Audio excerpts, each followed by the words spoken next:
we are here to serve the community. I mean, that was one of the bedrock missions that was established back when we started. One of the real virtues of a community college is it tends to be very reflective of what's going on in the real world, and perhaps better equipped than four-year colleges and even universities to respond quickly to the changing fabric of society. We created a lot of our curricular programs based on at least the immediate needs. We had dynamic people that were responsive to the needs of the community, and I think that was our significant growth as we went along, as we had people that were alert to those needs. The skill sets that are needed out there in the work world today are so different than they were 15, 20 years ago. We always were treated well by local business and industry. There's been a very strong connection between the school district, Corning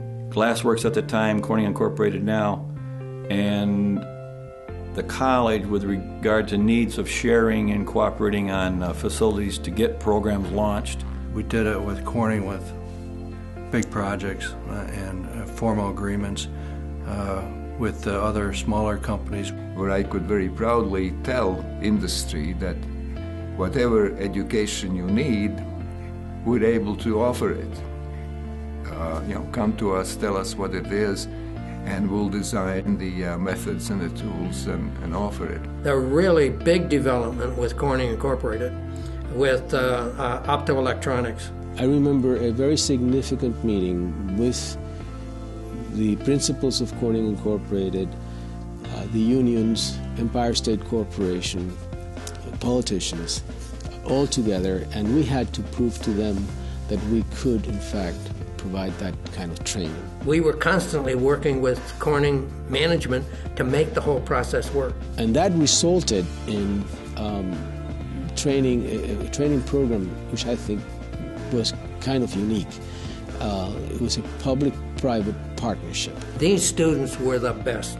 I mean, they were mature students. They bought into this whole thing. They wanted their degree. We had the best time with them. I think the community's given a lot to us, and from my perspective, giving back to the community was very important. In 1972, when the flood of Agnes hit Corning, everybody was very glad.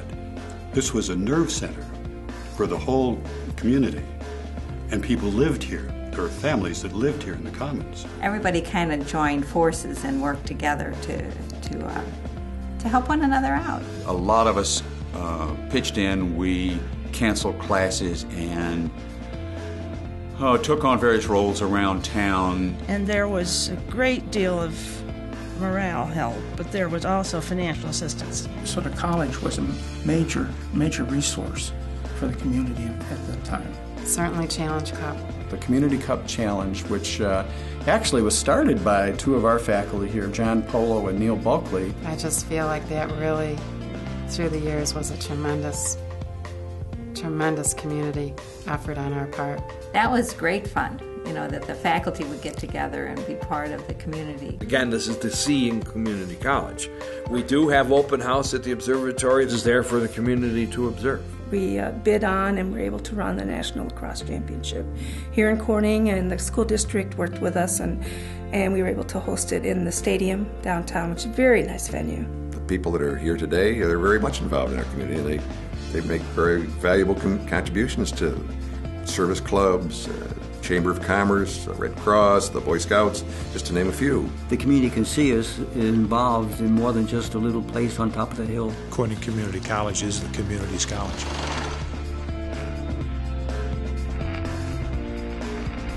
Corning Community College has a rich history of athletics. Dr. Perry and the Board of Trustees recognized that the schools from which these students were coming, that this was an area, the southern interior, that valued athletics. The schools around here come on up to Corning because of these particular sports that we're offering them, and they're coming on up here. I think we've done a good job of maintaining a balance with our athletic programs. Wrestling was really the one that grew the fastest, that gained the most. Probably one of the most successful wrestling eras that I've seen in schools. How much the university, the SUNY at Buffalo, regards this college for its contribution to their wrestling program.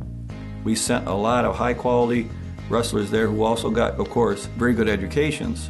Our own Dave Quattrone is one. The most significant moment in my mind is going to the National Wrestling Tournament when I was a sophomore. And the feeling I got standing on that mat when they played the national anthem. We had a lot of players come here from the local high schools, mainly east, who were exceptional lacrosse players and went on to be stars at four-year institutions once the 4 years said, hey, wait a minute, we got something going on up in upstate New York, we better take a closer look. We had one great coach.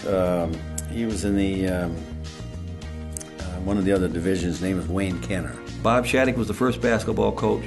I was the second basketball coach, and Wayne Kenner was the third basketball coach. Now that's about 35 years right there. He would recruit people from down in New York, outside, all over. He would recruit everywhere. Get these ball players come up here, and he had good, successful teams. Wayne Kenner and I shared an office for years and years and years.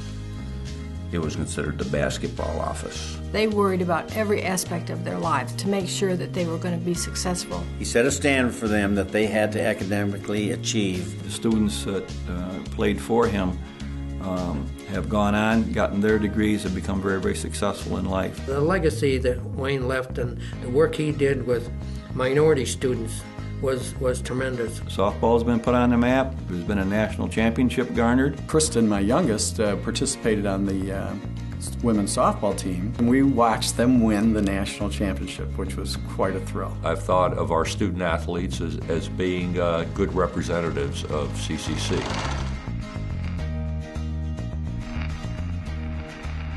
Henry Moonsheen and I, in the early 1970s, got the theater bug.